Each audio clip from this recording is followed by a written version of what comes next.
And of course, the other thing that I know you for, because we went to Snuff Mills, I think it Snuff Mills. Is that where we went? Yes, it was. Yeah, Yeah. yeah. And I didn't realise then that you're quite a keen botanist. Is that fair to say? Or plant? You're interested in plants, aren't you?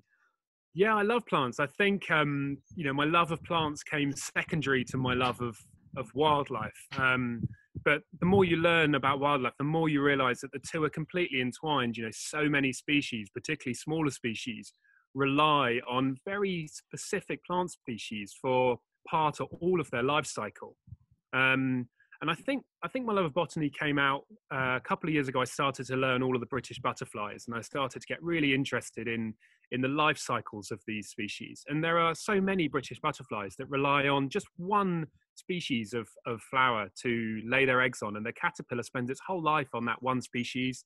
It only eats that one species.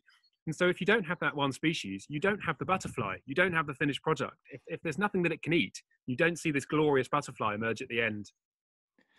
So I'm not an expert on butterflies, but obviously one of the ones I do know, the swallowtail butterfly, the large ones in Norfolk, which I think is milkweed or some kind of parsley Yeah, that they can only have. So yeah, it does make you think that without these plants, you're not going to get these spectacular insects along with them.